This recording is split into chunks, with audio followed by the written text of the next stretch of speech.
UP के CM Yogi Adityanath ने भले ही इलाहाबाद का नाम बदलकर प्रयागराज रख दिया, परंतु प्रयागराज वर्तमान में आतंक का राज बन चुका है। आए दिन हो रही सामूहिक हत्याओं की घटनाएं प्रयागराज को आतंक राज में तब्दील कर दी हैं। जी हां, उत्तर प्रदेश के प्रयागराज एक बार फिर से सामूहिक हत्याकांड से थर्रा उठा है।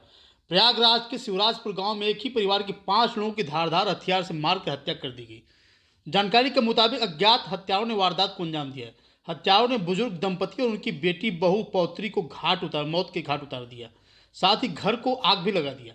इस हत्याकांड में इकलौती 5 साल की मासूम बच्ची जिंदा बच गई है, जिसका रो रो कर बुरा हाल है, जिसे पुलिस ने स्थानीय अस्पताल में भर्ती कराया है। घटनास्थल पर सबूत मिटाने के लिए हत्यारों ने घर को आग के हवाले कर दिया। वहीं पुलिस ने हत्याकांड का खुलासा करने के लिए 7 टीमें गठित की हैं। पुलिस ने सभी शवों को कब्जे में लिया है। डॉग स्क्वाड फोरेंसिक टीम की मदद से जांच शुरू कर दी गई है। मृतकों में राजकुमार यादव व उनकी पत्नी कुसुम, बेटी मनीषा, बहू सविता, पौत्री मीनाक्षी शामिल है। मीनाक्षी की उम्र महज 2 वर्ष है। वहीं पुलिस को पौत्री साक्षी 5 वर्षीय जिंदा मिली है, जो काफ़ी दहशत में है, जो अस्पताल में जिंदगी और मौत के से लड़ाई लड़ रही है। जानकारी के मुताबिक सुबह गांव वालों को घर से धुआं उठा दिखाई दिया। जब कुछ लोग घर में गए तो हत्याकांड का पता चला। लोगों ने पुलिस को सूचना दी। इसके बाद गांव में काफ़ी भीड़ जमा हो गई। पुलिस ने हंगामा और दूसरा विवाद खड़ा होने से बचने के लिए कई थानों की फोर्स गांव में लगा दी। एसएसपी अजय कुमार ने बताया कि बेडरूम में आग लगी हुई थी, इसलिए घर से सभी मृतकों के शव को पुलिस ने वहां से हटा दिया। हत्याकांड के खुलासे के लिए 7 टीमें गठित की गई हैं। जल्द ही वारदात का खुलासा किया जाएगा। परिजनों की तहरीर लेकर आगे की कार्रवाई की जा रही है। गौरतलब है कि कुछ दिन पहले ही प्रयागराज के नवाबगंज खागलपुर में महिला उसकी 3 बेटियों की गला रेतकर हत्या की गई थी। वहीं पति का शव फंदे पर लटकता मिला था। मौके से एक सुसाइड नोट भी बरामद हुआ था, परंतु अब तक उस घटना का पर्दाफाश नहीं हो सका। उनके परिजनों को भी समझा दिया गया है, वो काफ़ी हद तक समझ गए हैं। जांच पड़ताल पूरी करके निष्कर्ष निकाल दिया जाएगा। ये दोनों पक्ष जो भी तहरीरें देंगे उसको तत्काल मुकदमे में उसको दर्ज कर लेंगे। ससुराल पक्ष के कुछ लोग कह रहे हैं कि बॉडीज को यहाँ मंगवाइए। हमने इनको समझा दिया है कि चूंकि आग लगी हुई थी घर में, इसलिए बॉडी को हटाना जरूरी था, वरना उनकी पहचान भी करना मुश्किल हो सकता था। ये चीजें इनको समझा दी गई हैं, मान गए हैं। इनको कहा गया है कि जो कुछ भी लिखना है वो लिख के दे दें। बाकी अभी परिजनों को और इनके ससुराल वालों को वहाँ पर ले जा करके मोर्चरी सभी को बॉडी दिखा दी जाएंगी। जो भी लिखेंगे उसी आधार पे कार्रवाई होगी और पुलिस टीमें जो सच्चाई होगी उसको बहुत जल्दी निकाल के आपके समक्ष रख देंगे।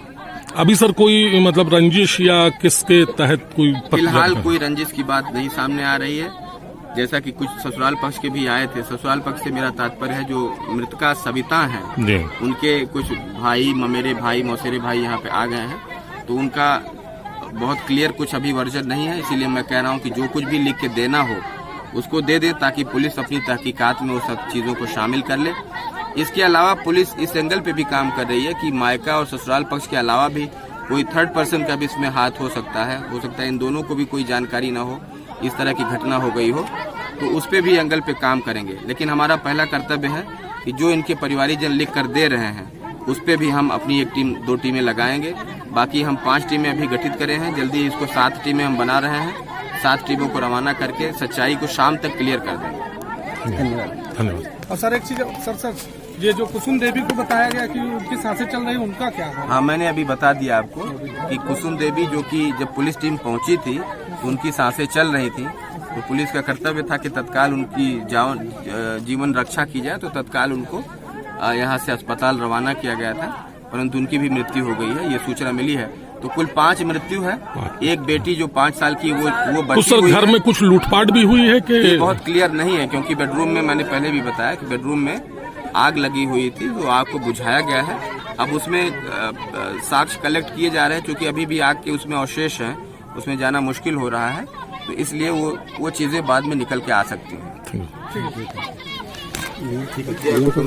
आए हैं, क्या दिखाई दिया आपको, क्या समझ में आ रहा है जिस तरह से पूरी घटना घटी है और लगातार इस क्षेत्र में इस तरह की घटनाएं? मौके पर देखने के बाद लगता है कि बहुत ही विभत्स, बहुत ही घृणित और बहुत ही दर्दनाक घटना है। जिस तरीके से औरतों को आदमी को मारा गया है, ऐसा लगता है कि ईंटे से या किसी डम्मा किसी से ऐसा मारा गया है जिससे वो बोल भी नहीं पा रहे हैं या आवाज़ भी नहीं दे पा रहे हैं। ये इसकी हम एक तो घोर निंदा करते हैं और पुलिस के प्रशासन के उत्तर प्रदेश सरकार से मांग करते हैं कि जल्दी से जल्दी जो लोग भी इसमें शामिल रहे हैं इस हत्या में या जो भी घटनाएं घटित किया उन लोगों ने उसको पर्दाफाश किया जाए, उनको गिरफ्तारी किया जाए। लेकिन एक बात मैं कहना चाहता हूँ कि उत्तर प्रदेश सरकार के मुख्यमंत्री माननीय योगी जी बार बार कह रहे हैं कि उत्तर प्रदेश में कानून व्यवस्था ठीक है। इलाहाबाद के गंगा पार क्षेत्र में लगातार 5-5 चर्चर अभी नवाबगंज में बारी में हुआ और यहाँ लाचतुरी में हुआ, यहाँ खेमराजपुर में हुआ। इसके पहले भी कई हत्याएं सामूहिक हो गई हैं, लेकिन कोई भी डर बदमाशों को, गुंडों को, लफंगों को जरा भी नहीं है। तो कानून व्यवस्था एकदम पूरी तरीके से फेल है। केवल ढोल पीटा जा रहा है, कहा जा रहा है कानून व्यवस्था ठीक है। इसलिए मैं उत्तर प्रदेश सरकार के मुख्यमंत्री से मांग कर रहा हूँ कि आप जो बात कर रहे हैं उसको चरितार्थ करें, करके दिखाएं जमीन पर, और इस घटना को जो है जल्द से जल्द उजागर करके दोषी व्यक्तियों को दिखाएं।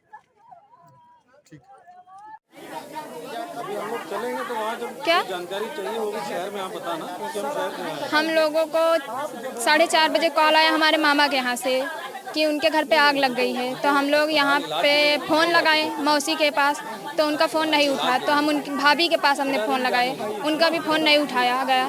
तो हमारी मम्मी रोने लगी घर पे, तो बोली हम उनके घर जाएंगे। तो उसके बाद हमारी बड़ी बहन मामा के यहाँ से कॉल की कि उनके घर पे आग लगी है। तो हमारी मम्मी चली आई यहाँ पे, तो बताया गया। उसके बाद कॉल आया कि उन लोगों को मार दिया गया है। तब उसके बाद सब चले आए यहाँ पे, और हम लोगों को पता नहीं है कौन और किसने किया ये सब। हमारा नाम तनु यादव है और हमारा गांव रामपुर बहरिया में आता है। सर, हमें सुबह 6 बजे पता चला, तो हम लोग परिवार सहित यहाँ पर पहुँचे और हम लोग यहाँ पर 7 बजे तक आए तो यहाँ से लाश गायब हो चुकी थी। एसओ साहब बगैर किसी ग्राम प्रधान के, बगैर किसी गांव के सदस्य के या परिवार के सदस्य या किसी रिश्तेदार से, बगैर पूछे और बगैर सिग्नेचर किए यहाँ से लाश गायब करवा दी गई। और ये सरासर मिलीभगत है प्रशासन की। हम लोगों के साथ सरासर ये गलत किया जा रहा है। हमें 24 घंटे के अंदर सच्चे कातिल का पता चाहिए और उसके ऊपर कड़ी से कड़ी कार्रवाई की जानी चाहिए। प्रशासन सर बहुत बड़ी लापरवाही है ये प्रशासन की। ये योगी आदित्यनाथ के सरकार में 2017 से लगातार ये 19वीं सामूहिक दुर्घटना है हत्या। ये 19वीं, अभी कुछ दिन पहले नवाबगंज में हुई थी, फिर पटेल समाज में हुई थी, फिर गोहरी में हुई थी, और आज यहाँ मेरे सिस्टर के यहाँ हुआ है। मेरा परिचय सर मिस्टर सोहित यादव, ग्राम सभा शीतलापुर। अरे यही करीब 6 बजे।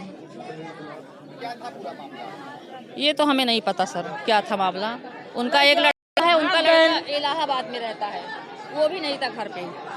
और उनकी मम्मी पापा और उनकी वाइफ और एक उनकी बहन, वो विकलांग थी बहन, और 2 उनकी लड़की, एक लड़की है और एक लड़की को उन लोगों ने मार दिया। और ये भी हमारी के साथ और बहू के साथ, और क्या कहते हैं, और वो लड़की के साथ भी उन लोगों ने गलत काम किया। उनको कड़ी से कड़ी सजा दिलानी है। हाँ, बॉडी थी, लेकिन हम लोग दरवाजा बंद था, आने नहीं दे रहे थे अंदर किसी को। देखने ठीक नहीं, सबके ऊपर कपड़ा डाला हुआ, सब एकदम बेपर्दे थे।